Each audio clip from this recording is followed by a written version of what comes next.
Bonjour à tous, est-ce que vous m'entendez? Parfait. Merci beaucoup d'être avec nous cet après-midi pour cette table ronde sur les innovations durables. Donc on est ensemble jusqu'à 16 h, on a déjà pris un petit peu de retard, mais on va essayer de se tenir au timing.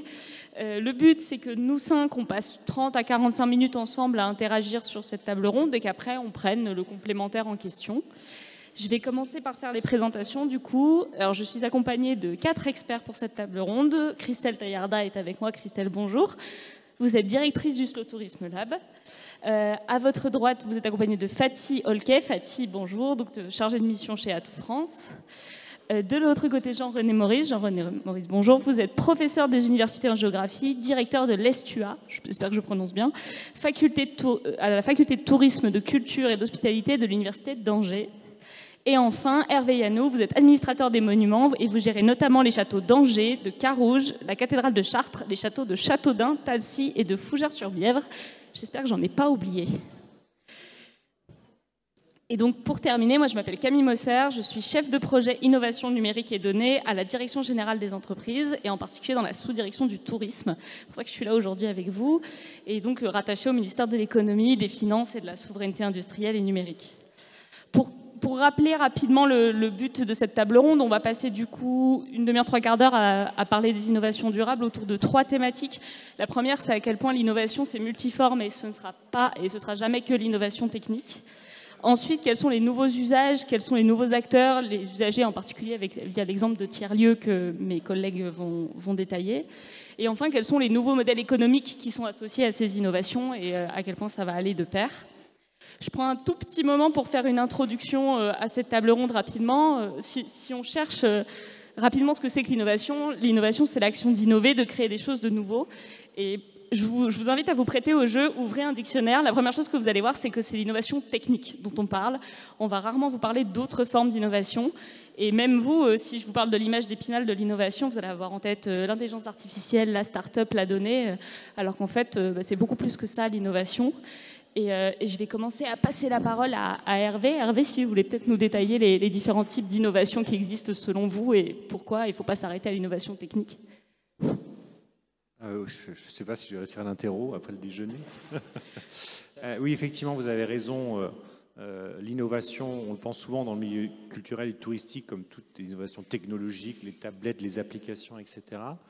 Et il apparaît que ce n'est pas ça et que ce n'est pas ce qu'attendent nos visiteurs dans nos monuments. Puisqu'au Centre des monuments nationaux, nous gérons 100 monuments propriété de l'État partout en France. Vous connaissez tous le Mont-Saint-Michel ou l'Arc de Triomphe, le château d'Angers.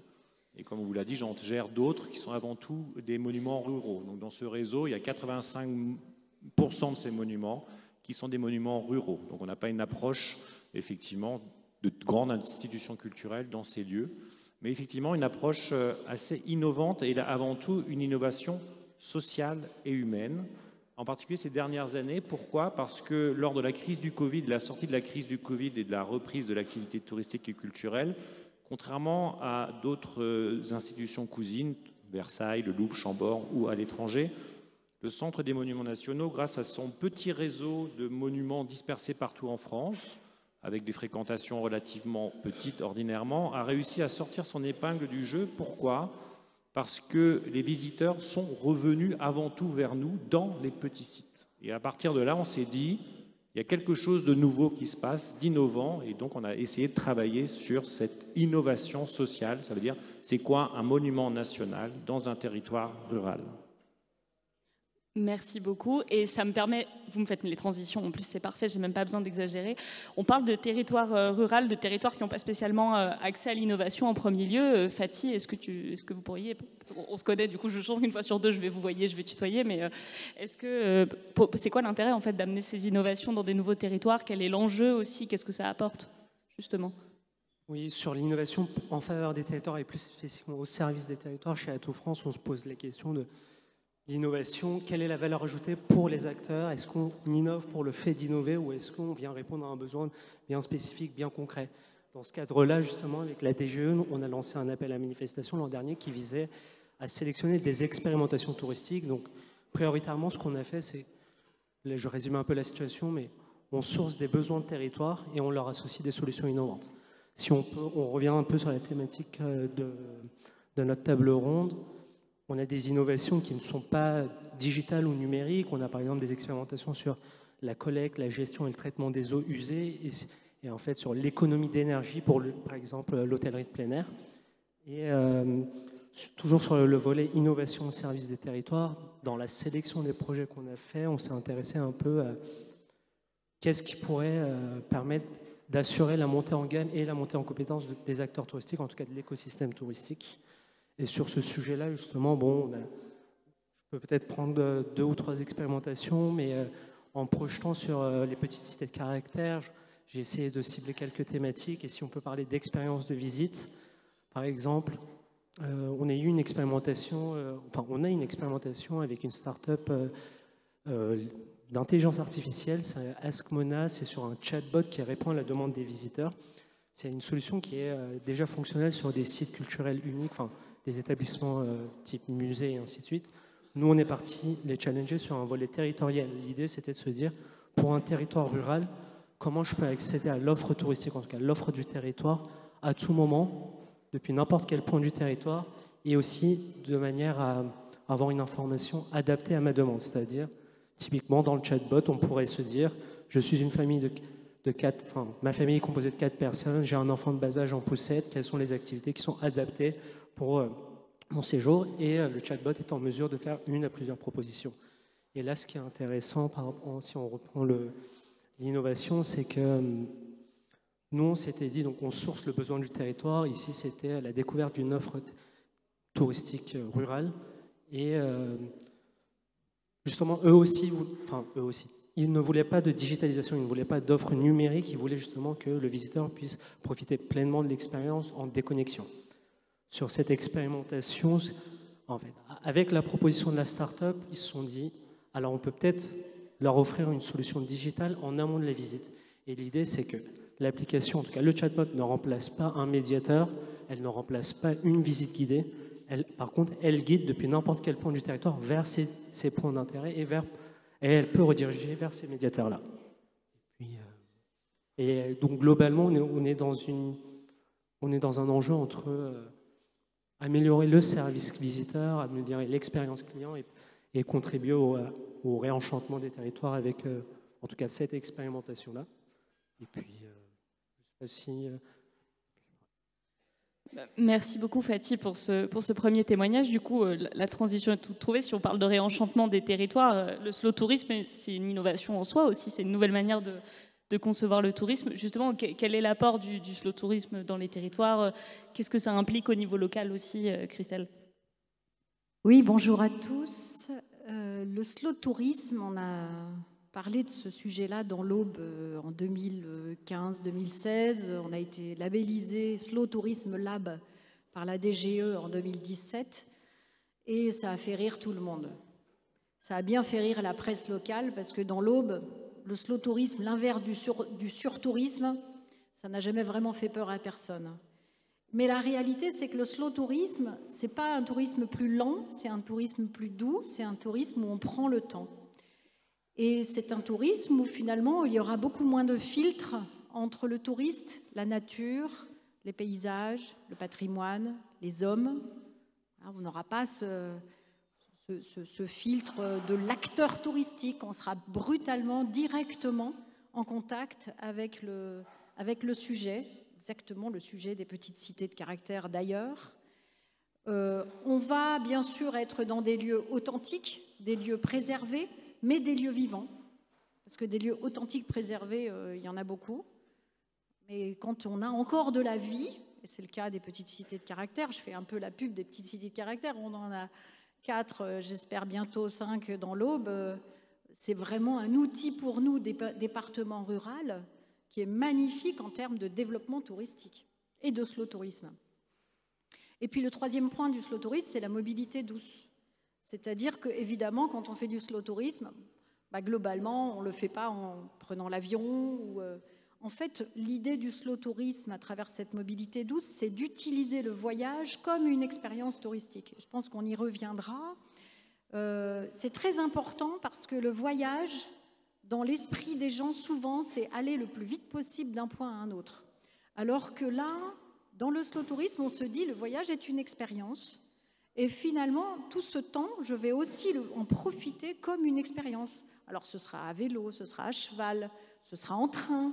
Bon, évidemment, on essaye que ce ne soit pas sur un circuit automobile, mais bon, pourquoi pas finalement. Et alors pourquoi c'est une opportunité pour la ruralité? C'est que, évidemment, on peut faire du slow tourisme en ville. Hein. D'ailleurs, vous savez que le mot slow, c'est slow food, c'est les Italiens qui ont inventé ça. Hein. Et ces Italiens, ils ont le concept de slow city maintenant. C'est-à-dire qu'il y a des villes où on marche doucement. Ça existe. Il paraît qu'on peut même être verbalisé si on marche vite. Mais bon, la réalité du slow tourisme, c'est la ruralité, c'est clair. Aujourd'hui, c'est l'opportunité de construire un tourisme plus doux avec, et ça aussi je pense qu'on en parlera, mais on en a beaucoup déjà parlé ce matin, avec des acteurs du tourisme qui ne sont pas des acteurs professionnels du tourisme. Un vigneron n'est pas un acteur du tourisme quand il fait de l'onotourisme, c'est un vigneron. Il est là pour produire chez nous du champagne.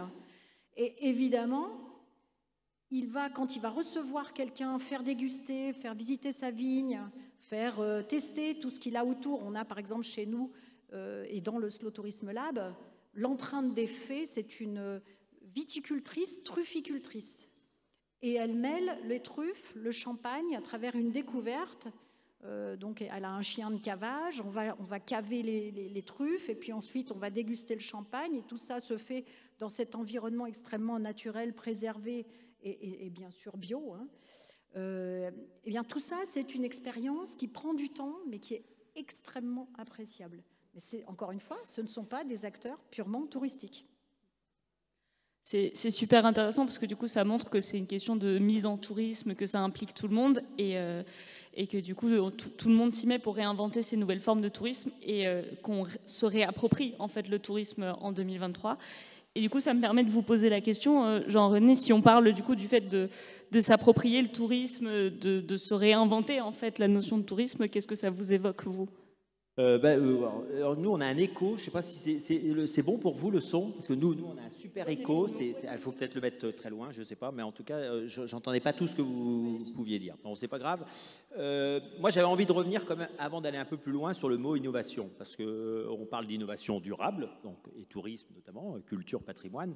Cela va de soi, mais un peu comme vous l'indiquiez à l'instant, parce que j'avais envie de rebondir sur ce que vous disiez. Slow tourisme, c'est avant tout le slow food. Hein, c'est les Italiens qui inventent un concept. Et donc, parler d'innovation, c'est avant tout un processus. Et donc, on est bien sur du temps long. On est aussi, c'est pour ça que la région travaille avec Solution & Co, travaille sur notamment d'accompagner les startups. Nous, à l'université, on a travaillé effectivement Tourism Innovation Lab, qui était dans le cadre d'un RFI, Recherche, Formation, Innovation. C'est aussi sur du temps long, parce que des startups, elles ont besoin justement de temps long pour pouvoir imaginer, envisager, développer un concept nouveau. Et je pense que le mot innovation, l'entrée première, c'est ce processus. C'est-à-dire comment à un moment donné, et s'il fallait faire un comparatif entre justement patrimoine, création et patrimoine, innovation et pratique, l'innovation, c'est pas justement une invention, c'est pas juste une idée. Et on a tous plein d'idées. Et donc on est tous, vous faites tous de l'innovation, on fait tous de l'innovation, ou peut-être de l'invention dans un premier temps. Des pratiques nouvelles, des manières nouvelles d'aborder telle ou telle chose. La question qu'il faut se poser pour qu'elle devienne, ce sujet puisse devenir innovation, c'est comment il y avoir une appropriation sociale. Comment le sujet que l'on lance, qui va peut-être rester à l'état, c'est Schumpeter qui nous parle d'invention, comment à un moment donné cette invention va se transformer en innovation. Et c'est ça le challenge. Les finances publiques sont d'un recours important, le réseau d'acteurs est naturellement important, parce que tout seul dans son coin, à un moment donné, comment on va pouvoir innover, c'est quelque chose qui doit se travailler sur du temps long. Donc le terme innovation est quelque chose, et comme vous le soulignez justement dans votre atelier, ce n'est pas uniquement technologie, c'est avant tout une innovation sociale. C'est une forme nouvelle de pratiquer des lieux, et là-dessus, le tourisme, pour revenir quand même sur notre sujet, le tourisme est une innovation en soi. C'est-à-dire que l'invention du tourisme constitue une innovation. C'est une nouvelle manière de pratiquer et de concevoir le monde. Les Anglais, le Grand Tour au XVIIIe, et avec la villégiature, les Anglais sont quand même à l'origine de beaucoup de choses, et notamment du tourisme. Et donc on voit bien que c'est quelque chose qui se construit dans le temps. Donc parler d'innovation durable, ce qui est même un peu une espèce d'injonction un peu paradoxale. C'est-à-dire que comment une innovation, effectivement, va devenir non plus une innovation, mais une pratique durable. C'est quelque chose qui va devenir et qui va s'inscrire dans le temps, qui n'est plus juste une idée, une création, une invention sur le moment, mais comment on va la transformer et comment on va faire en sorte que ce sujet va être, en tout cas, s'inscrire dans une société. Et le tourisme en tant que tel a été inventé, est un sujet de société. Et donc, il est systématiquement remis en question par la société. L'évolution de la société va naturellement influencer et être un acteur ou un agent innovant sur les formes nouvelles, on parlait de ce tourisme, sur la pratique nouvelle des lieux. Donc, le tourisme en lui-même est un acteur innovant. C'est-à-dire que s'il y a du tourisme, c'est parce qu'il y a des touristes. Ce n'est pas uniquement parce qu'à un moment donné, des élus brillants se sont dit « notre cité est magnifique », je regarde pour Asnières-sur-Vègre, « notre cité est magnifique », et donc à un moment donné, il y a plein de propriétaires de châteaux, il y a plein d'acteurs aujourd'hui dans le patrimoine qui sont persuadés que leur lieu est magnifique. Qu'est-ce qui va faire qu'à un moment donné, ce lieu va être pratiqué ? Je ne parle pas de surtourisme et je ne parle pas d'une fréquentation obligatoirement massive, mais qu'est-ce qui va faire que ce lieu va être attractif ? C'est bien la manière dont on va aussi traiter ce lieu. Alors c'est aussi la question à vous écouter, c'est comment l'innovation ne devient pas juste du marketing, c'est-à-dire que juste du positionnement de la communication, c'est-à-dire comment derrière on est sur une pratique nouvelle, une pratique sociale nouvelle. Et comment les touristes inventent des lieux, continuent d'inventer des lieux. Parce que les petites cités de caractère, ce n'est pas uniquement des maires qui ont inventé le concept des cités de caractère. Qui est derrière? C'est les touristes, c'est les visiteurs, c'est eux qui vont à un moment donné faire qu'un lieu devient un lieu touristique, devient un lieu pratiqué. Nous, les acteurs qui sommes parfois porteurs d'une idée, c'est est-ce que derrière, ça suit ou pas? La pratique existe ou pas? Et donc l'innovation, le point d'entrée est bien là, sur cette pratique sociale portée par des acteurs que sont les touristes. Et tous les touristes ont inventé les lieux. La montagne n'a pas été inventée par les montagnards. La montagne a été inventée par les touristes. La mer a été, en tout cas la pratique de la plage a été inventée par les touristes. Ce n'est pas ceux qui habitaient sur le bord de mer qui se sont dit « tiens, on va inventer la baignade » ou « on va inventer le bronzage qui est venu des États-Unis en 1920 ». Donc on voit bien qu'à un moment donné, c'est bien des pratiques sociales initiées par des acteurs que nous sommes tous, les touristes, des visiteurs. Et c'est nous qui sommes porteurs d'innovation. Parce qu'à un moment donné, il ne suffit pas d'avoir une idée, c'est comment derrière, elle est poursuivie, développée et acquise, en tout cas, et qu'elle devient justement, comment on passe de la création au patrimoine. Le château d'Angers, au XIIIe siècle, n'était pas un patrimoine, c'était une création qui progressivement, dans un processus, voilà, le 19e est passé par là, le 18e un peu, le 19e beaucoup, le 20e est devenu un élément de patrimoine. Comment cette innovation au départ, qui est une création en tant que telle, va devenir une pratique sociale acquise, reconnue et généralisée.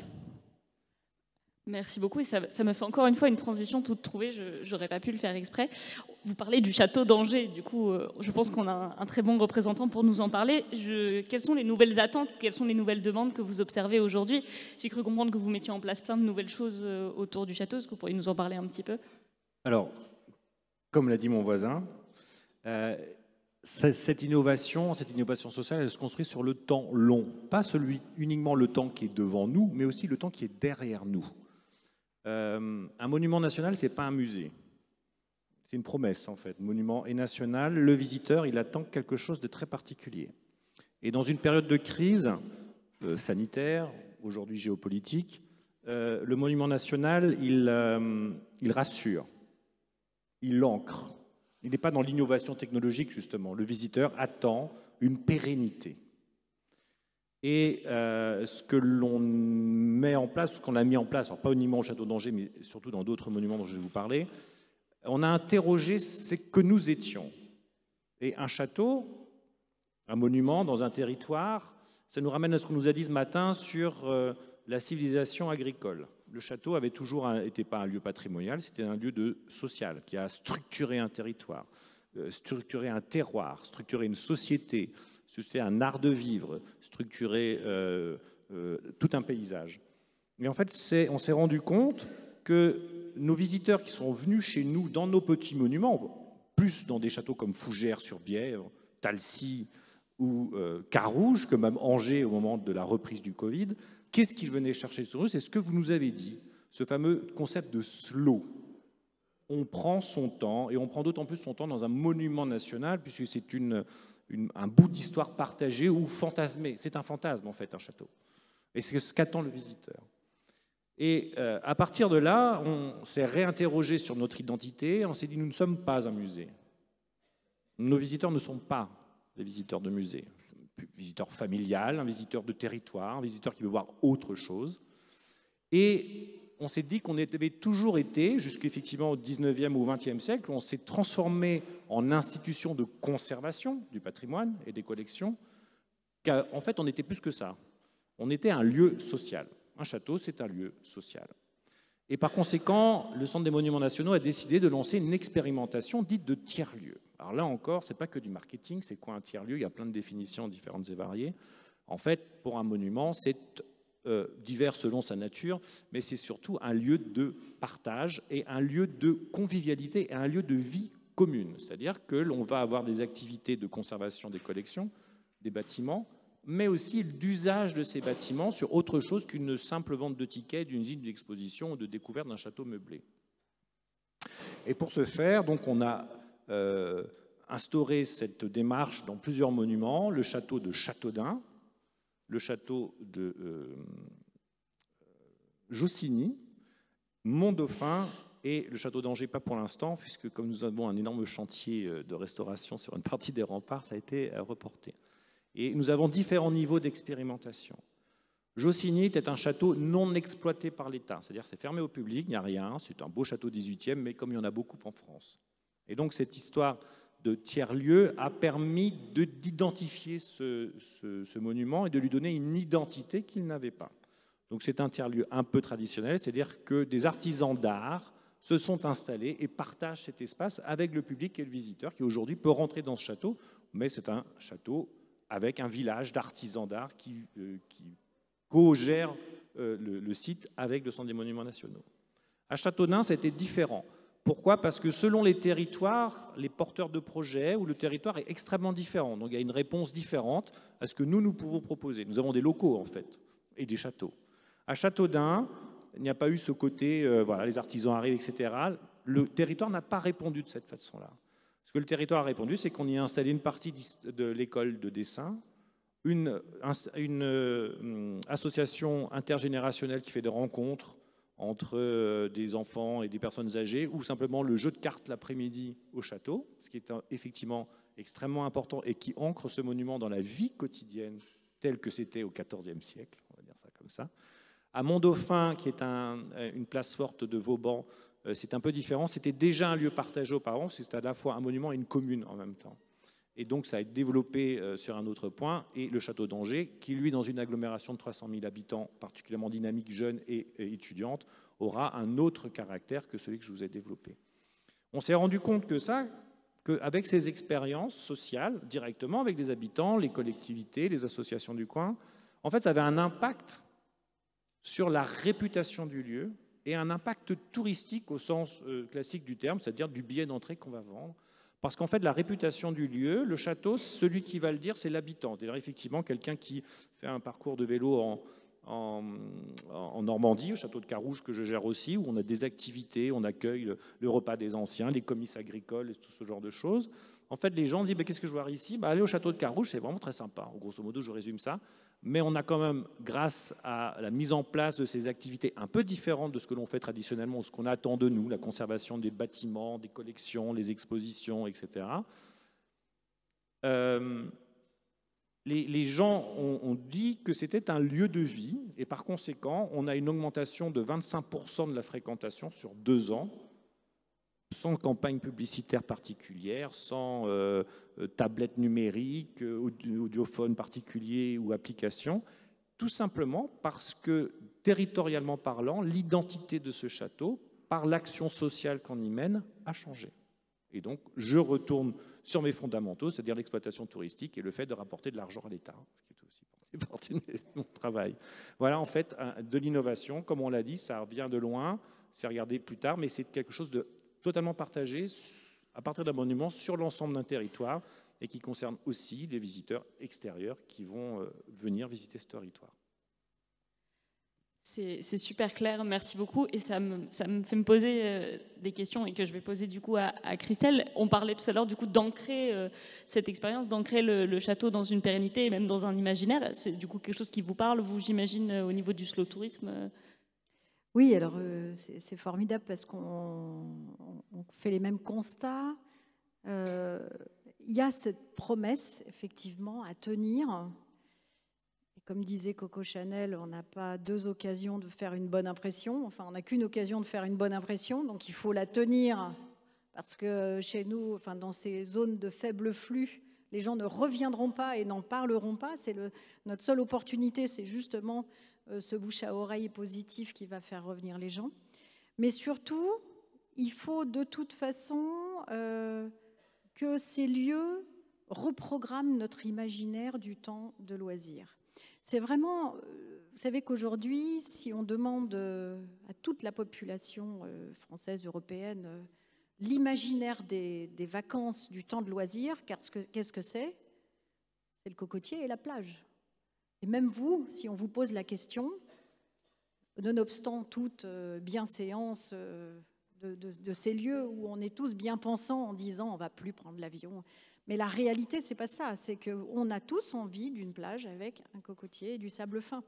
Et ça, il faut reprogrammer cet imaginaire-là. Et il ne faut pas, je pense, personnellement, il ne faut pas le programmer par la contrainte. Il faut arrêter de dire « Ah non, ne prenez plus l'avion, ce n'est pas bon pour la nature. » Tout ça. Au contraire, il faut jouer sur les mêmes ressorts et refaire un imaginaire autour du patrimoine, de la reconnexion à l'homme, à l'animal, à la nature.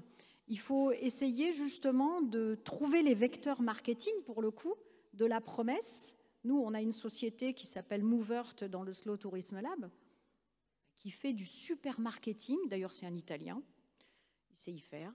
Il fait du marketing de lieux touristiques en ruralité, mais comme si c'était des châteaux ou des hôtels 5 étoiles. Et ça, c'est formidable parce que ça recrée un imaginaire du temps de loisir, je dirais peut-être pas des vacances, mais en tout cas du temps de loisir positif. Vous savez qu'aujourd'hui, je suis amie avec Olivier Babot qui a écrit La tyrannie du divertissement. Le vrai problème, c'est que notre temps de loisir, il est complètement happé par les jeux vidéo, des choses qui ne nous apprennent absolument rien, alors que ce temps de loisir, il pourrait justement être très satisfaisant pour notre personne. En fait, le vrai sujet, c'est de reprogrammer le temps de prendre soin de soi et de prendre soin des autres.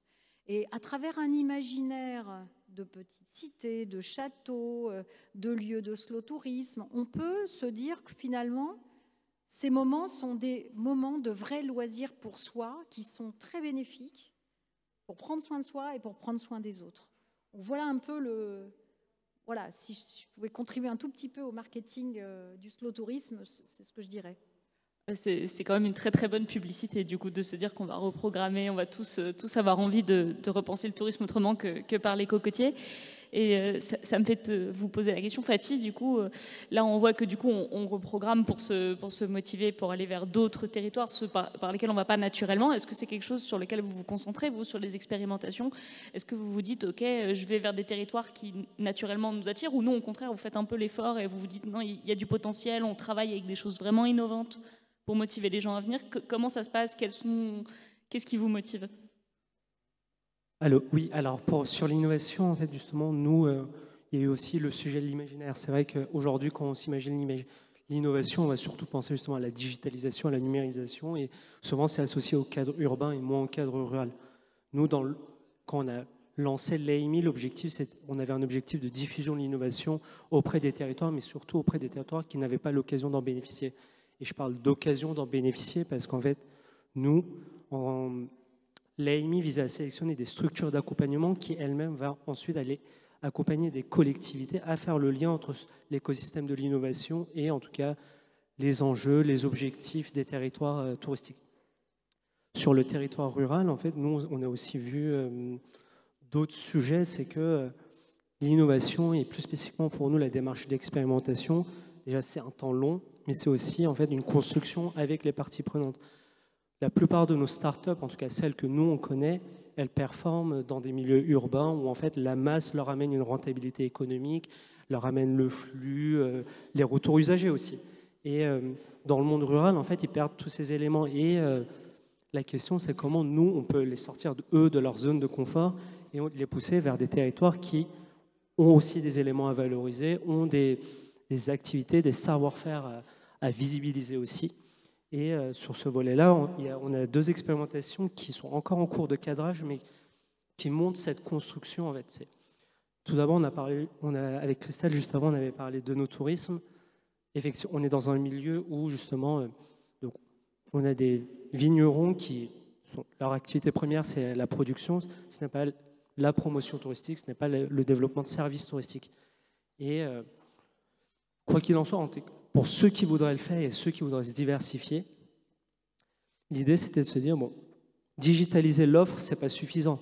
Il faudrait aussi les accompagner dans le métier, il faudrait pouvoir les initier au code du tourisme, de se dire comment on peut développer un service touristique, comment on adapte notre produit à des visiteurs qui sont au-delà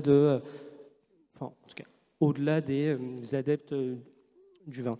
Et sur cette expérimentation-là, donc il y a 2 phases. Il y a une solution qui a été sélectionnée pour se dire, il y a une première phase, accompagnement dans la valorisation des services réalisés par les vignerons, puisque souvent, en fait, ils négligent, c'est peut-être pas le mot, mais en tout cas, ils sous-estiment tout l'intérêt du savoir-faire qu'ils ont auprès des visiteurs. En fait, beaucoup de visiteurs veulent savoir concrètement comment se passe la production, quels sont leurs enjeux, leurs problématiques, comment ils font face aux défis du quotidien.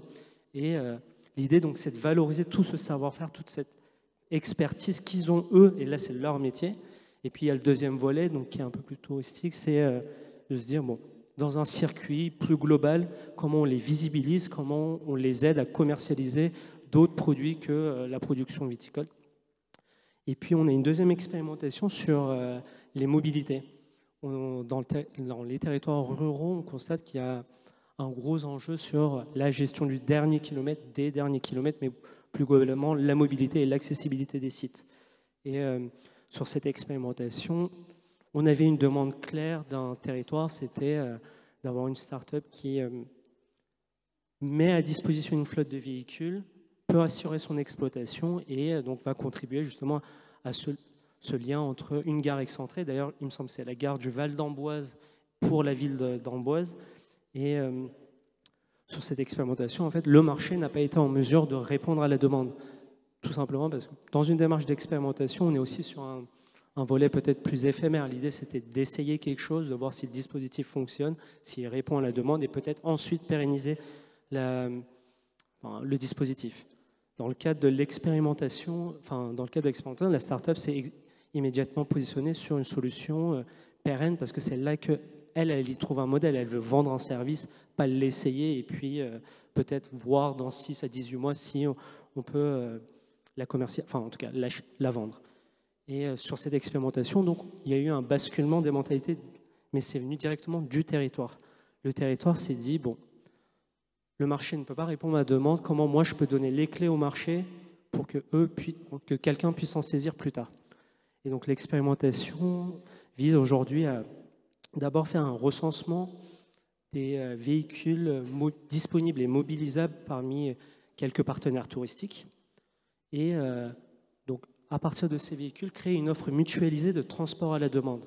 Donc là, nous, on a changé le type de start-up qu'on cherchait pour répondre à la demande.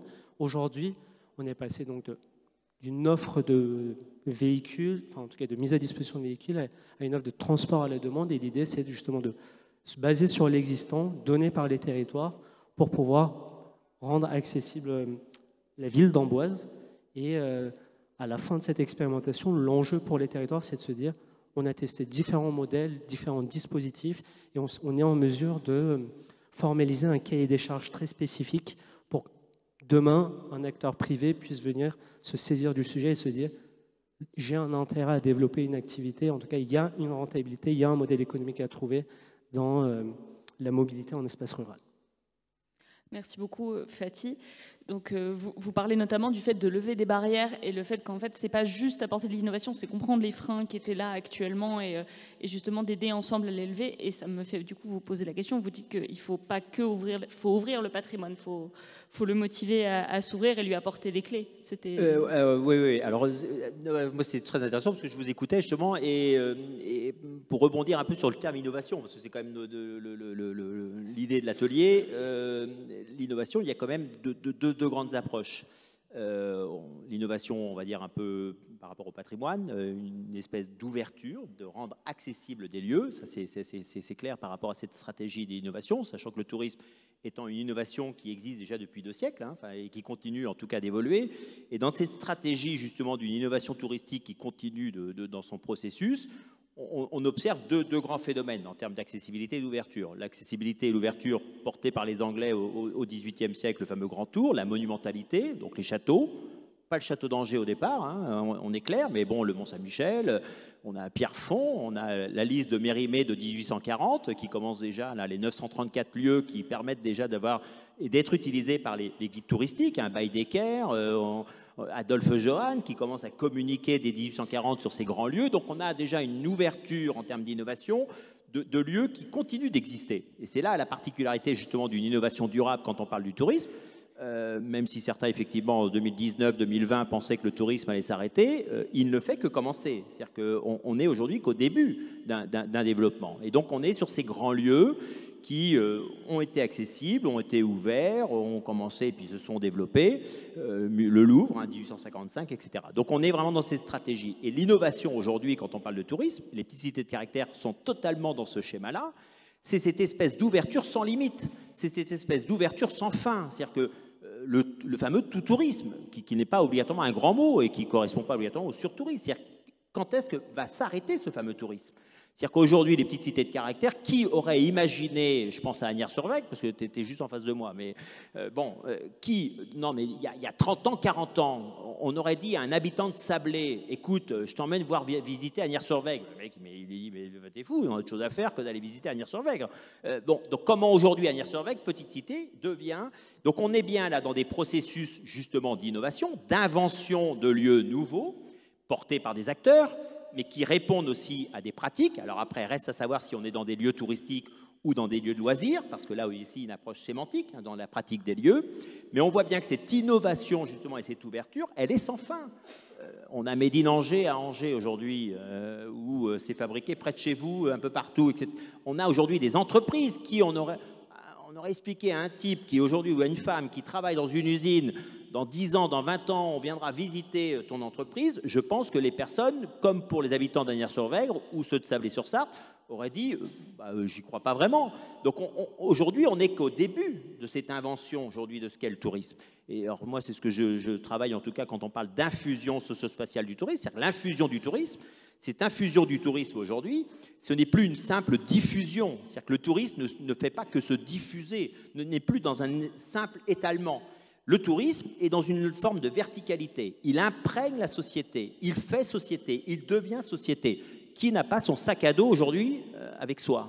Le sac à dos a été quand même imaginé et conçu pour le tourisme et qu'aujourd'hui est devenu un élément du commun. C'est ce qu'on appelle le genre commun. Le tourisme devient une pratique commune, devient quelque chose, une innovation qui devient effectivement une pratique plus que durable, puisque c'était aussi l'objet de l'atelier d'innovation durable. Et donc on voit bien que toute la dynamique et toute la pratique qui aujourd'hui est engagée dans le cadre des petites cités est un élément qui ne fait partie que d'un grand système, d'un grand processus qui participe aussi à touristifier, même si c'est parfois des gros mots, je sais pour certains collègues, dans le mode de la culture, mais c'est une touristification en tout cas de notre société. La société devient une société touristique. Voilà, alors on voit bien, et on reviendra parce que c'est le 3e temps en tout cas de la réflexion, mais qu'on est sur des timings, des temporalités effectivement qui s'inscrivent avec des temps de plus en plus courts, mais comme l'idée du patrimoine. Qui a inventé la Tour Eiffel? Est-ce que la Tour Eiffel est d'abord devenue un monument ou est devenue un élément touristique? La Tour Eiffel a d'abord été un élément touristique. La Tour Eiffel, c'est 1889, 100 ans pour les 1789, mais la Tour Eiffel a d'abord été un élément pratiqué, mis en tourisme. Le viaduc de Millau est l'exemple parfait. c'est bien la mise en tourisme qui a produit le patrimoine, qui a produit et fabriqué cette idée patrimoniale. Le Mont-Saint-Michel est une fabrication, alors Victor Hugo est passé par là, Mérimée naturellement, on est dans le romantisme, on est dans des... mais c'est bien la pratique touristique, avec aujourd'hui, on verra qu'on est dans un nouveau temps justement de cette mise en tourisme des lieux, avec cette régulation, avec cette volonté de contrôler ce qui... On n'est pas à Fort Boyard, c'est pas toujours plus haut, toujours plus fort, même si le tourisme, ça a toujours été effectivement longtemps ça. On est bien dans des nouveaux temps, justement, dans une forme de régulation plus forte quand on parle d'innovation. Mais la Tour Eiffel est inscrite au titre des monuments historiques en 1964, 75 ans après qu'elle soit créée. Et donc c'est bien qu'elle a été d'abord mise en tourisme, c'est bien cette mise en tourisme, ce que Michel Lusseau appelle un hyperlieu, des hauts lieux, c'est-à-dire des lieux qui sont aujourd'hui fortement attachés localement, mais qui ont une dimension internationale et qui ont été mis justement dans leur cadre de leur monumentalité par le tourisme. Donc on voit bien que cette ouverture, cette accessibilité des lieux, et je trouve, et sans doute, l'élément premier, j'étais à Tolède il y a peu de temps. Moi, je suis subjugué par Tolède. Alors, c'est vrai que Tolède est une ville touristifiée. Hein. C'est-à-dire qu'aujourd'hui, Tolède, la capitale des épées, machin, bon, on est tous d'accord, c'est une ville qui aujourd'hui existe par et pour le tourisme. Elle n'a pas existé au départ par le tourisme, c'est une invention. Donc, comme quoi le tourisme invente des lieux, enfin, ou en tout cas, l'innovation, on est bien dans l'invention. Mais aujourd'hui, moi, ce qui me surprend, c'est que Tolède, une ville très touristifiée, une ville aujourd'hui qui est UNESCO, et vous avez des escalators qui vous permettent, comme aux Galeries Lafayette, hein, qui vous permettent de monter tranquillement en haut de Tolède, de chaque côté de la ville de Tolède. Alors, ce qui, effectivement, nous en France, on est encore sur des débats, faut-il ou pas ouvrir des portes ou pas, des passerelles ou pas, un petit clin d'œil à mon voisin, mais on voit bien que cette accessibilité, la force du château de Nantes aujourd'hui, le château de Nantes, c'est 450 000 visiteurs dans le musée, 1 200 000 qui traversent la cour. Qu'est-ce qui a changé la donne de Nantes, du château de Nantes? C'est son ouverture. C'est le choix de Jean-Marc Ayrault de dire à un moment donné, stop, château de Nantes, on rentre par un pont-levis et on ressort par un pont-levis. On ouvre une passerelle, alors plus facile qu'à Angers, hein. Je conçois, mon cher Hervé. On ouvre une passerelle qui nous permet d'aller... C'est 1 200 000 personnes qui traversent. Alors après, la vie est un grand bluff, le tourisme est un grand bluff. Atout France communique avec 1 200 000 visiteurs au château de Nantes. C'est juste 1 200 000 personnes qui traversent la cour, qui vont pour aller plus court pour aller chercher leur voiture place Louis XVI. C'est 450 000 visiteurs qui, aujourd'hui, notamment, vont vraiment visiter le château Les problématiques d'innovation et d'ouverture et d'accessibilité, je pense que le mot-clé de l'innovation, c'est ça. C'est comment on ouvre les lieux, comment dans les petites cités de caractère, on participe et on est inventif dans cette ouverture, dans ce partage. Tu parlais de partage, les tiers-lieux participent à partager ces lieux. Quand on voit aujourd'hui 1 million, un centre des monuments nationaux, à peu près 2 500 000 à peu près à peine pour le Mont-Saint-Michel, 1 400 000 qui grosso modo grimpent, vont voir ce qui mérite en tout cas d'être vu. Là c'est un peu élitiste dans ma façon de parler, excusez-moi, mais qui est quand même voilà, la merveille. Il y a 1 million de personnes aujourd'hui qui, pour X raisons, ne vont pas jusqu'au bout. Donc, comment, à un moment donné, on réfléchit, on travaille, et là, on est innovant. C'est-à-dire, comment on fait qu'on emmène les gens jusqu'au bout, de voir ces lieux, et c'est bien cette ouverture des lieux qui est le cœur de cette innovation touristique et de cette innovation durable des lieux. Et effectivement, c'est la question de comment on ouvre les lieux, et aussi, on les ouvre, mais il faut aussi la valorisation économique qui va derrière. C'est le côté ministère de l'économie qui parle, mais le tourisme, c'est aussi d'énormes retombées économiques. Donc l'innovation durable, elle n'ira pas sans un modèle économique qui va avec. Et aussi l'innovation sera de trouver des modèles économiques durables. Donc je me tourne vers vous tous, par exemple sur le slow tourisme, quelle expérience on vend, comment on valorise pour un territoire justement le fait de s'ouvrir au slow tourisme, comment on valorise ça? Un modèle différent du surtourisme qu'on a l'habitude de voir ou du tourisme de masse qu'on connaît très bien. Oui, c'est ça. Alors, il est clair qu'aujourd'hui, d'abord, on parle beaucoup du surtourisme. Et le surtourisme, c'est d'abord une envie d'aller tous au même endroit. Hein. On le dit souvent, hein, 80% des visiteurs sur 20% du territoire. Mais cette envie, elle vient bien de quelque part. Je veux dire, donc cette envie, il faut quand même la reconstituer pour des lieux qui sont beaucoup moins attractifs a priori, en tout cas beaucoup moins connus. Et du coup qui auront beaucoup moins cette contrainte de la surpopulation, du gars avec son drapeau, des queues, des photos qu'on n'arrive même pas à prendre. Voilà. Donc, il y a cette envie à reconstituer pour des lieux qui ne sont pas l'objet des pleins phares du surtourisme. Et puis, il y a, et vous en parliez très bien, c'est vrai, il faut refaire des solutions. Quelles sont les solutions pour mettre du tourisme dans des lieux qui ne le sont pas? Et là, il faut sacrément innover. D'abord parce qu'il faut créer des lieux, alors on appelle ça hybride, moi je déteste ce nom-là, je trouve que c'est moche, hybride, mais des lieux à mixité d'usage. Il est clair qu'aujourd'hui, on ne peut pas mettre des hôtels 5 étoiles dans toutes les petites cités de caractère, et pourtant c'est ce qu'elles mériteraient. Eh bien, peut-être qu'il y a des gîtes qui ne seront peut-être pas ouverts toute l'année, des chambres d'hôtes très qualitatives. Donc, il y a un sujet, effectivement, peut-être de réduire la disponibilité et d'augmenter la qualité. Ça, c'est clair. On n'est pas obligé, encore une fois, d'être ouvert tous les jours de la semaine dans une petite cité de caractère. Peut-être que du jeudi au dimanche, c'est largement suffisant. Peut-être que la période haute, en fonction des lieux, c'est plus ou moins l'hiver en Alsace, l'été sur la côte, je ne sais pas. Mais il y a ce côté, effectivement, absence d'artificialisation.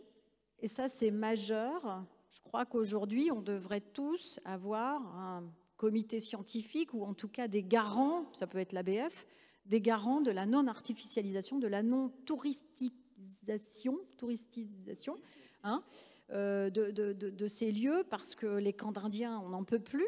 Et ça, réellement, ok, pour la petite épée dans la boutique pour les enfants, mais il y a un moment où les fêtes médiévales qui n'ont absolument rien de médiéval, on n'en peut plus. Donc il y a un sujet vraiment de mesurer l'aspect scientifique de l'histoire qu'on va raconter. Donc effectivement, rendre tout cela rentable, c'est extrêmement difficile. Donc mixité des usages, mobilité. Là, il est clair qu'aujourd'hui, alors Fatih en a parlé, nous on a aussi un autre projet dans une gare rurale qui s'appelle Vendeuvre-sur-Barse, qui n'est absolument pas connue, toute petite ville, mais qui dessert le parc naturel de la Forêt d'Orient, qui dessert le vignoble du Champagne-au-Bois et qui dessert le parc d'attractions qui s'appelle Nigloland, que vous ne connaissez peut-être pas, mais qui fait 760 000 visiteurs par an. C'est un très bel acteur touristique de l'Aube. Tout le monde vient en voiture. Et cette gare, je crois qu'on est à 40 allers-retours par jour, 40 personnes qui font Vendeuvre-Paris, Paris-Vendeuvre par jour. Donc, autant vous dire qu'elle n'est absolument pas rentable. Il va falloir mixer les partenaires financiers pour avoir une gare multimodale des 10 derniers kilomètres en ruralité. Donc là, effectivement, il y a des modèles financiers à trouver qui ne sont pas exclusivement des modèles touristiques, qui peuvent être sur l'habitation, enfin sur le modèle du bien-être des habitants et sur le modèle touristique. Il peut y avoir des partenaires, et Nigloland en fait partie, qui vont contribuer à cofinancer les navettes, et puis peut-être le parc naturel de la Forêt d'Orient qui peut contribuer à avoir de l'autopartage ou d'autres systèmes de mobilité douce comme du vélo-partage. Donc il y a certainement des modèles mixtes de cofinancement à trouver. Puis le dernier point que je vois, en tout cas que nous proposons dans le Slow Tourism Lab, c'est de s'appuyer beaucoup sur les habitants et sur l'économie sociale et solidaire. Il est clair que les villages aujourd'hui ont tout intérêt par rapport à leur bien-vivre, par rapport à leur vie sociale, par rapport au fait que voilà, ça évite la fermeture des écoles et ça redonne de la vie des clients aux boulangers. Les gens ont envie aussi de faire vivre leur commune. Il faut pouvoir les associer à cette nouvelle économie qui, encore une fois, n'est pas permanente, certainement pas, mais qui peut être sous la forme d'un événement ou d'une période un peu touristique où chacun contribue à sa manière à la vie sociale du tourisme dans la petite commune. C'est super et effectivement ça fait la transition parfaite avec ce que vous faites chez Atout France, du coup en particulier sur l'expérimentation. Quels sont les modèles économiques justement derrière ces expérimentations? Comment on arrive à rendre ça viable? Et j'en profite pour dire qu'on va essayer de conclure du coup rapidement. On se laisse 3-4 minutes chacun après parce qu'il faut qu'on puisse prendre les questions de la salle un petit peu derrière. sur les différents modèles économiques, déjà en fait dans les plateformes qu'on a sélectionnées, en fait, on voit qu'on a toute une variété de types de structures d'accompagnement. On a des offices de tourisme, on a des agences départementales du tourisme, on a des comités régionaux, on a des incubateurs, des accélérateurs. Et en fait, chacun d'entre eux va mobiliser des parties prenantes pour les expérimentations qui sont totalement différentes. Certains vont pouvoir les mobiliser en direct la région, d'autres qui vont miser sur des partenaires locaux et impliqués et qui seront concernés directement par la démarche d'expérimentation. Et c'est tout autant de cofinanceurs qui peuvent varier d'un territoire à l'autre sur les solutions innovantes. Je l'avais évoqué un petit peu avant, c'est les startups, elles vont, sur le territoire rural, elles vont toujours se poser la question de la rentabilité économique. Quel est le modèle économique qui va être rentable pour eux et qui va justifier un peu l'export de leur modèle urbain vers un modèle rural. Et aujourd'hui, chez Atout France, avec l'expérimentation de Christelle aussi, on suit au global 5 expérimentations sur la gestion du dernier kilomètre, et c'est là où on a le plus gros enjeu.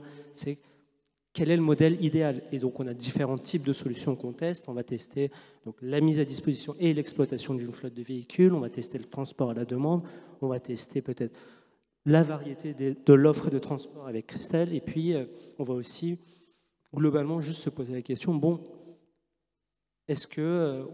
En tout cas, nous, on était dans la dynamique d'expérimentation touristique.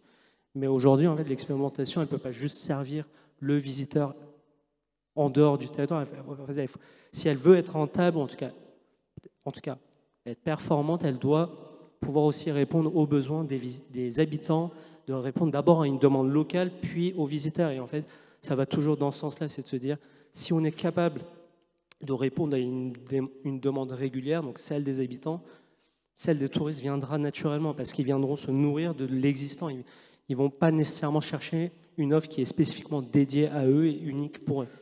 Et nous, tout le suivi sur les expérimentations, il est là, c'est de se nourrir de chaque expérience dans chaque territoire et de se dire, peut-être en tout cas, d'essayer de trouver des bonnes pratiques pour le modèle des mobilités demain, de voir comment on peut associer en tout cas les mobilités douces, en tout cas la question du transport et du tourisme. Comment on fait le lien entre les deux? Aujourd'hui, on parle de transport serviciel avec le MAS, mais en tout cas, on n'a pas encore les réponses sur ces nouveaux types de modèles, mais en tout cas, c'est toute la démarche de l'expérimentation, de dire on essaye, on se confronte au mur, on se confronte aux obstacles, et puis on apprend et on améliore. Et puis sur la question des nouveaux modèles, et peut-être en lien aussi avec la question des tiers-lieux et du patrimoine, nous, chez Atout France aussi, on a un programme qui s'appelle Réinventer le patrimoine. L'idée, c'est de trouver justement, en tout cas pour les lauréats, de se dire, on va chercher de nouveaux usages, de nouveaux modèles économiques, de nouvelles activités. En tout cas, l'idée de renouveler l'activité existante. Et sur ça, alors c'est pas directement mon projet, mais je vous invite à aller sur le site de Réinventer le patrimoine où vous pourrez voir justement les lauréats, les projets, et puis surtout des bonnes pratiques, des ressources qui vont vous permettre d'avoir un panel de ce qui se fait ailleurs, et en tout cas le panel du possible. Merci beaucoup Fatih. Et du coup, Hervé, je vous passe la parole pour parler de ce que vous faites, notamment au niveau du château d'Angers ou des autres châteaux. C'est un lieu où vous avez pas mal de populations qui se croisent, vous avez beaucoup de visiteurs par an. Comment on maintient en fait ce modèle économique pour un tel monument? Pour résumer, je crois que tout ce qu'on a dit dans cette table ronde, je crois qu'il faut partir du local, qui est l'innovation, pour finir au global, qui est le tourisme. Je crois que c'est ce qu'on a expliqué tout au long de ces échanges. Et c'est ce que l'on fait effectivement, puisqu'on a une exploitation touristique et donc économique de domaine de l'État. C'est ce que l'on fait, on travaille avec des acteurs locaux, on invente des modèles locaux qui permettent effectivement globalement de faire venir des visiteurs, puisque ce qui fait venir le visiteur, c'est la réputation, on parlait de l'imaginaire, du lieu. Une destination touristique, c'est avant tout un imaginaire. Théoriquement, on n'y a pas mis les pieds avant de l'avoir visité. Et encore plus aujourd'hui où, de fait, l'innovation numérique, la société numérique dans laquelle nous sommes, fait qu'on a préparé son voyage avant d'y aller, qu'on a vu des images, qu'on a donc un imaginaire ou un musée imaginaire rempli de choses, que ce soit sur l'Aube, Angers, ou des petites cités de caractère où on a effectivement, on va dans tel département et quand vous allez sur un moteur de recherche, on va voir apparaître des photos qui invitent à la visite, qui font rêver et qui créent un imaginaire. Et c'est effectivement là-dessus que nous travaillons et qu'on travaille encore plus, on va dire plus facilement sur un château, parce qu'effectivement un château appelle très facilement l'imaginaire, c'est là notre grand atout, pour effectivement ensuite revenir au global. Et ce travail effectivement local, c'est l'innovation. Et l'innovation, c'est pas que effectivement etc. C'est l'innovation d'un territoire, donc un château, une petite cité de caractère, une plus grande métropole, qui doit se penser comme touristique et donc se positionner sur un champ touristique selon son identité et son caractère. C'est la même chose pour un château. C'est super. Du coup, effectivement, c'est complètement dans la continuité de ce qu'on expliquait avant. C'est vraiment, on prend compte de ce qui se fait au niveau local et on adapte le modèle à partir de ça. Et surtout, on ne part pas de quelque chose de tout fait. Ce qui me fait me tourner vers vous pour quasiment le mot de la fin, Jean-René. Vous parlez parfois d'une 4e révolution touristique, et notamment avec des notions de durabilité, de régulation, d'infusion. Est-ce qu'on est vraiment là-dedans, en fait? Alors oui, 4e révolution touristique. Alors, vous allez me dire s'il y en a 4, quelles sont les 3 premières? Juste avant, pour rebondir sur ce que dit quand même Hervé, je pense que c'est super important par rapport à cette idée locale.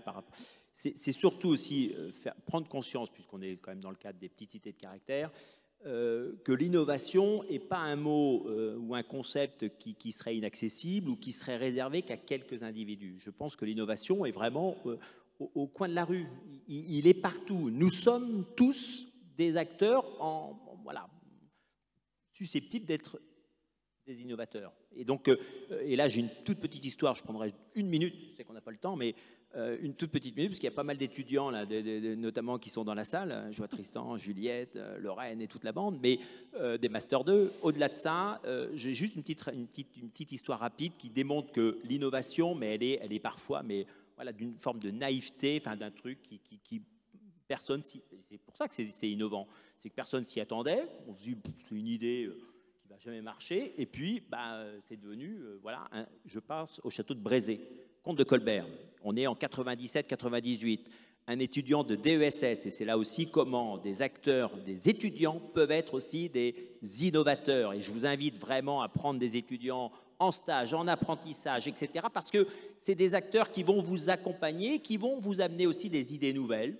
un regard nouveau, parce que l'innovation, c'est aussi un regard nouveau sur un lieu, voilà, une commune qu'on a l'habitude de pratiquer, qu'on ne voit parfois plus tout à fait de la même manière, et comment le regard extérieur, et c'est là où le touriste, il invente les lieux, souvent la mise en tourisme, regardez les riades au Maroc, à Marrakech, c'est bien des Français qui, à un moment donné, arrivent, ne peuvent plus acheter de patrimoine, vont aller à Marrakech, vont investir dans des riades en disant, nous, il y a des hébergements de caractère un peu authentiques, etc., qui, naturellement, va être ensuite repris et diffusé. Donc, c'est souvent ce regard extérieur qui amène l'innovation, qui amène ce renouvellement. Et cet étudiant au château de Brézé, le comte de Colbert, prend un étudiant, on était encore avec les DESS, prend un étudiant en stage de 6 mois, en lui disant, moi, je veux que mon château de Brézé, il ouvre au public, comme Montgeoffroy, comme château de Brissac chez Charles-André, etc., etc. Bon, très bien. L'étudiant commence à travailler, il est en 5e année, il a fait histoire. Il a une particularité, ce garçon, c'est qu'il est un archéologue, il est fan d'archéologie, il a fait des études d'histoire. Il va vite se rendre compte que sous le château de Brézé, il y a des choses plus intéressantes que la chambre de la grand-mère, bon, etc., c'est super, mais bon, c'est juste un énième château qu'on ouvre au public et qui n'est pas très, voilà, regardez le Clos Lucé avec notamment l'honneur de Vinci, c'est bien un positionnement, c'est bien une originalité qui, château d'Amboise quand même à côté, hein, qui est quand même, le challenge était quand même pas neutre.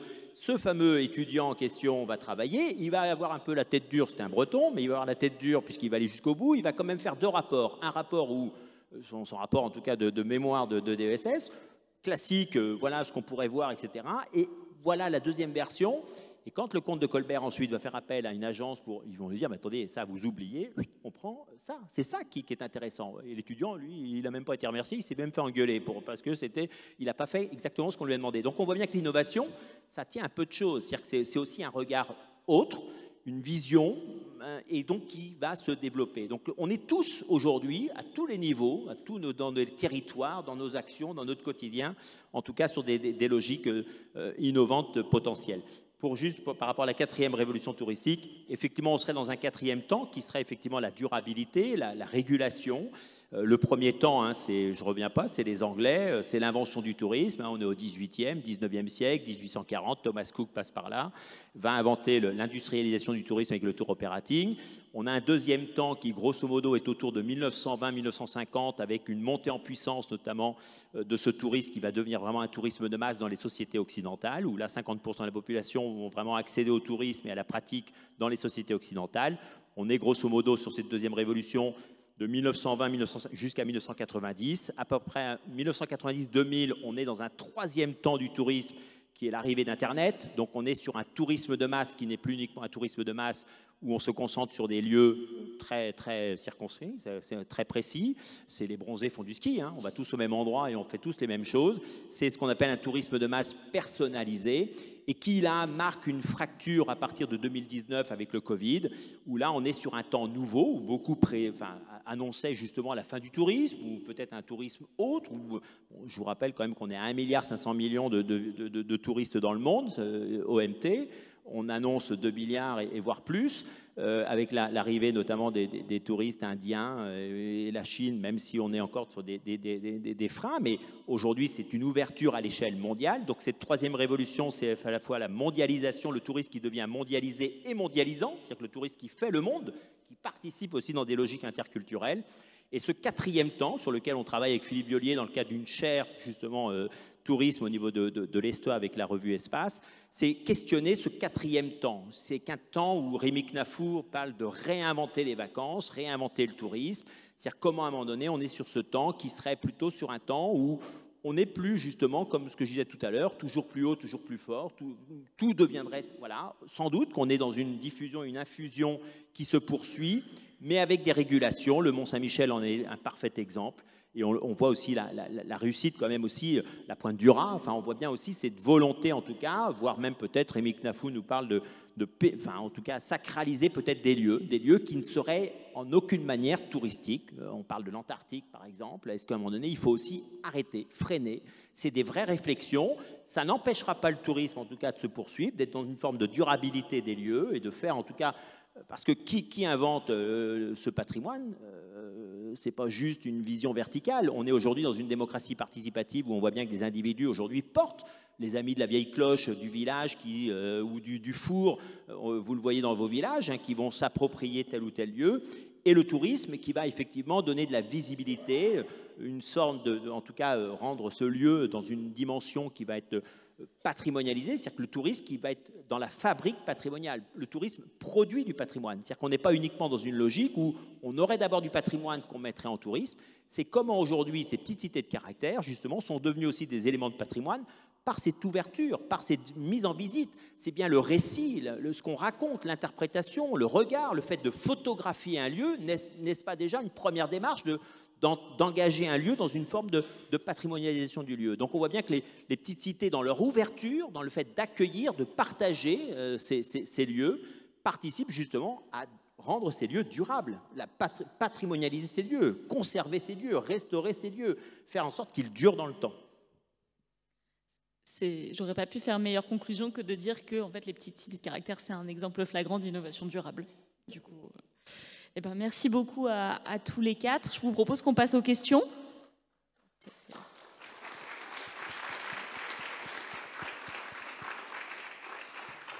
Est-ce qu'il y a des questions dans la salle? Et je ne sais pas s'il y a un micro qui circule d'ailleurs, ou s'il faut que je descende.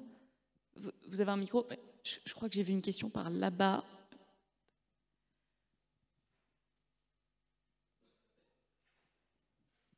Merci. Moi, j'ai une question sur le thème des mobilités. On a bien vu ce matin, que ce soit dans le secteur de la culture ou dans le secteur du tourisme, les mobilités sont générateurs d'effets, de pollution assez importantes. On attend des innovations dans ce domaine-là. Est-ce que vous pouvez nous en dire plus? Aujourd'hui, on a besoin d'outils qui viennent agréger de la donnée pour pouvoir faciliter, fluidifier ces mobilités au-delà des transports en train, avec les transports interurbains, savoir comment est-ce qu'on peut enchaîner avec un vélo dans une grande ville, un loueur à la campagne. J'aurais bien aimé que vous puissiez nous en dire un petit peu plus sur ces sujets-là, savoir où on est justement. Alors c'est peut-être de l'innovation technologique, mais je pense que c'est un grand enjeu pour tout le monde et on a besoin d'en savoir un petit peu plus. Je prends juste 30 secondes avant de laisser la parole à mes collègues. Si on veut parler de données dans le secteur de la mobilité, je fais un petit encart parce que nos collègues de la Direction Générale des GITM sur les mobilités ont fait un super travail sur leur plateforme qui s'appelle transport.data.gouv. Et vous avez énormément de bases de données que vous pouvez utiliser si jamais ça vous intéresse. C'est complètement gratuit. Je fais de la pub pour nos collègues, mais très très bien comme plateforme. Ça fait une très bonne transition parce qu'un des enjeux très forts de la mobilité, c'est la donnée. Et aujourd'hui, pourquoi on n'est pas forcément capable de prévoir son déplacement à l'avance? Parce qu'on n'a pas la donnée. Quand on arrive dans une gare, et notamment dans une gare rurale, il y a certainement des navettes, des TER, des choses comme ça, mais on ne le sait pas. Enfin, des TER, en tout cas des navettes. C'est extrêmement compliqué d'avoir l'information des horaires, et en plus, réserver, c'est encore plus dur. Donc la multimodalité, c'est d'abord un problème de données, un problème de réservation à l'avance, un problème du coup d'information de la personne qui va se déplacer. Donc effectivement, alors elle existe, oui et non. Oui et non, elle existe, mais pas forcément jusqu'au bout. Aujourd'hui, la donnée, c'est vraiment, et je sais qu'il y a des maires dans la salle, c'est vraiment la première priorité d'une commune, d'une petite commune, de toutes les collectivités, c'est maîtriser ces données. Qu'est-ce qu'on est capable de savoir? Qu'est-ce qu'on est capable d'entretenir, de maîtriser, de diffuser ou pas? Mais moi, je pense qu'il faut quand même les diffuser un maximum. Donc, il y a ce sujet, effectivement, de diffuser l'information pour que, derrière, l'intelligence artificielle fera très, très bien le travail de vous dire, vous êtes en famille, alors c'est tel véhicule qu'il faut prendre à tel endroit, à telle heure, avec telle modalité de réservation. Mais le problème, c'est qu'aujourd'hui, on ne va pas jusqu'au bout.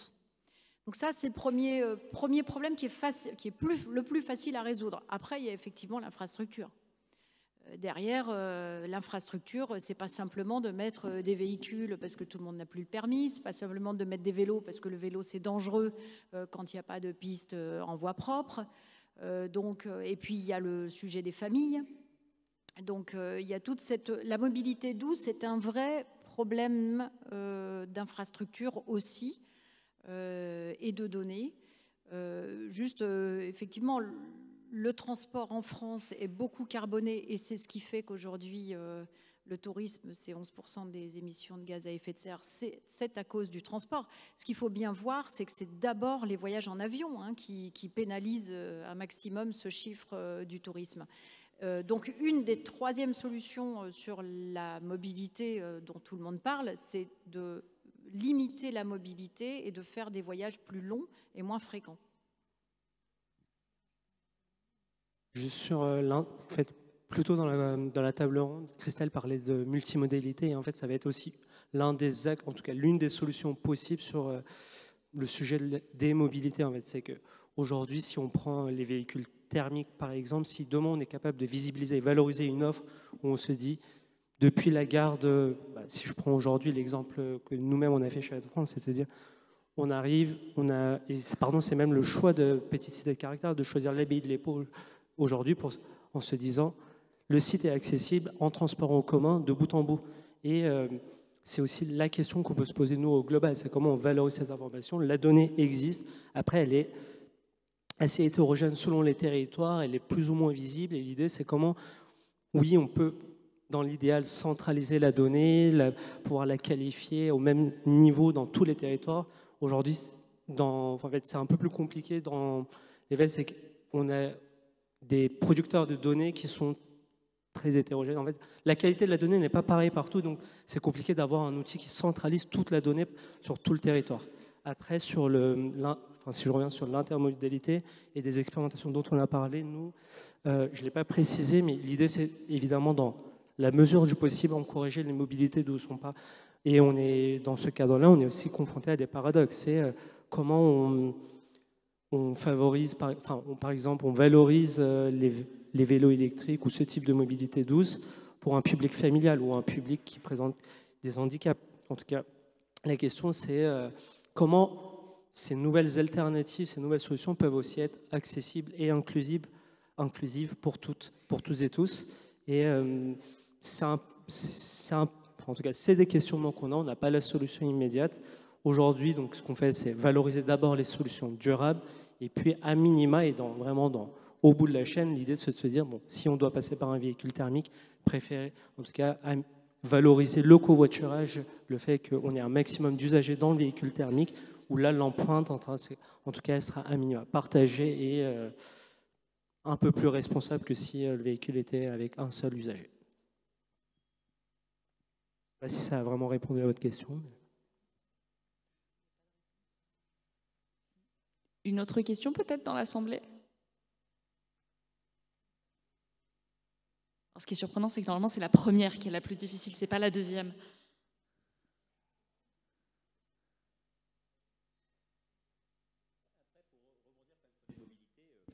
La question des mobilités, c'est quand même une question de société. Enfin, tourisme ou patrimoine, enfin, aujourd'hui, ce ne sont pas uniquement les acteurs du tourisme qui vont pouvoir porter cette question-là, même s'ils doivent naturellement être sensibles à cette question.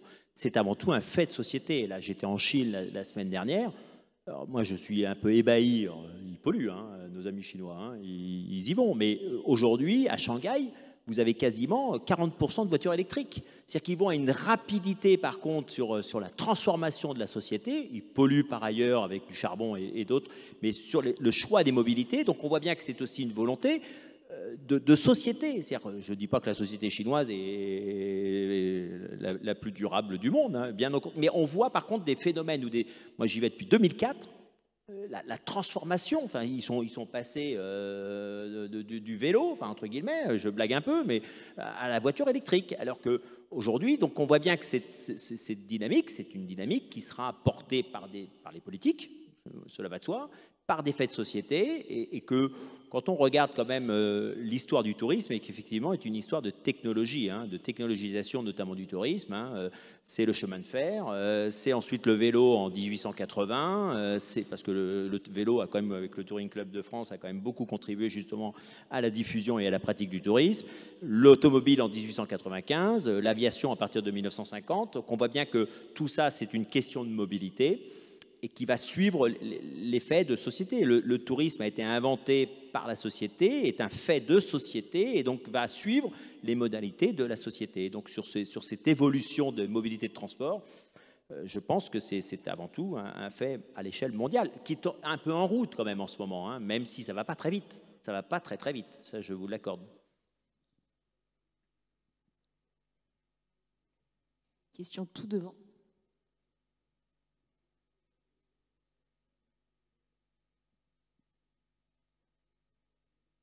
Oui, bonjour, merci. Vous l'avez juste un petit peu abordé tout à l'heure. Moi, je me questionnais sur l'innovation, c'est-à-dire d'imaginer aussi une nouvelle forme de tourisme. Je pensais à ces villes qui étaient classées patrimoine mondial par l'UNESCO, Dubrovnik, Venise, qui aujourd'hui, voilà, il y a vraiment des gros conflits entre les personnes qui habitent, celles qui restent, et les touristes.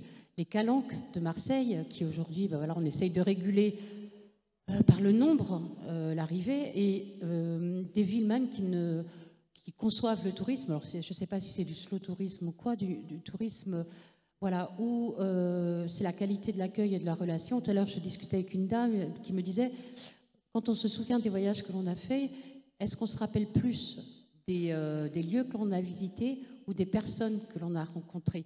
Voilà, donc comment imaginer, moi je pensais innovation durable dans le tourisme, est-ce que c'est pas ça aussi, changer de braquet un petit peu pour imaginer une autre façon de faire du tourisme, plus respectueuse des hommes et des territoires qui nous accueillent?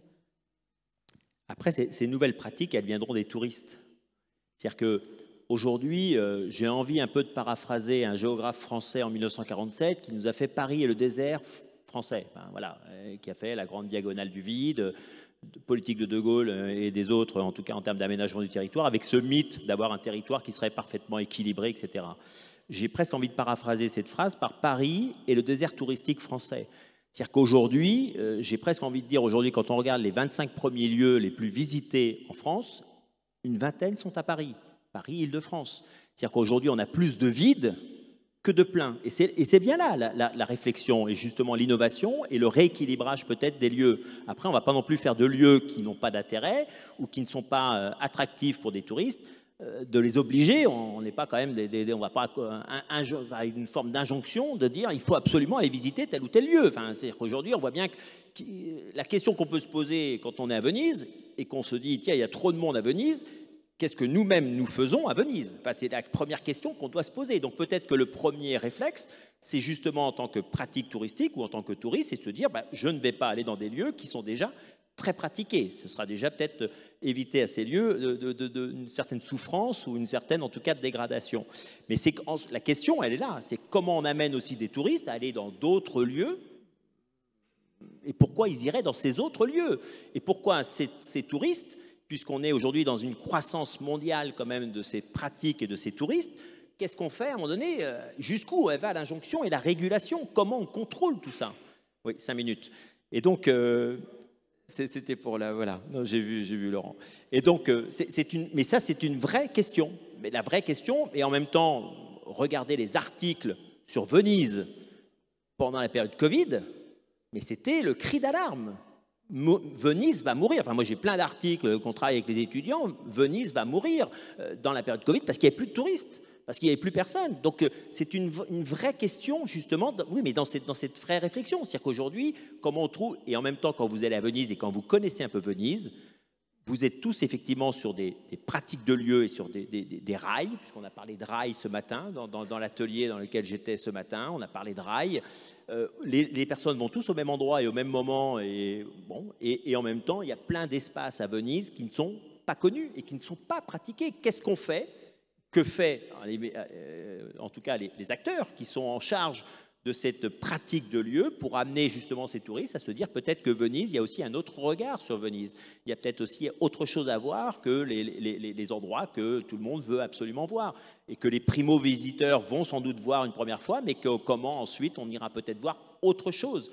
On est aussi là dans une pratique sociale, dans une ouverture, dans une accessibilité. Donc, c'est aussi la question de notre rôle, ou jusqu'où on peut aller dans le contrôle justement de ces fameux visiteurs. Pourquoi est-ce qu'on aurait une espèce d'injonction de dire vous avez le droit d'y aller et pas d'autres, ou qu'est-ce qui fait que certains auraient le droit et pas d'autres? C'est une vraie question. Et en même temps, la question de tous ces vides, de tous ces espaces aujourd'hui qui ne demandent qu'à avoir des pratiques touristiques et qui malheureusement n'en ont pas.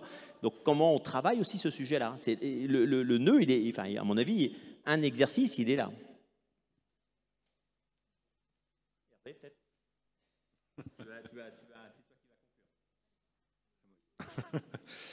On parlait de mobilité à l'instant et effectivement de Venise avec je crois que dans cette innovation, moi je le vois dans les différents sites que je peux administrer.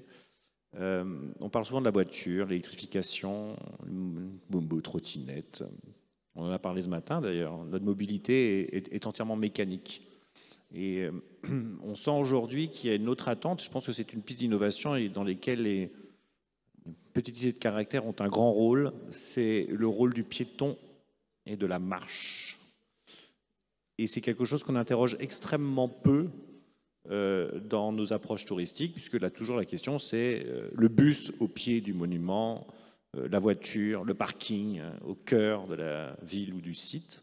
Or, on se rend compte que d'autres exemples existent en Europe, en Espagne en particulier ou en Italie, où des grands centres se sont entièrement fermés au moteur, à la mobilité, et que le dernier kilomètre se fait à pied. Sauf qu'il se fait à pied de façon agréable et de plaisir. C'est-à-dire qu'on soit mobilité réduite, personnes âgées, avec des familles, on n'a pas de risque de se faire renverser par une trottinette, un vélo, une voiture, etc.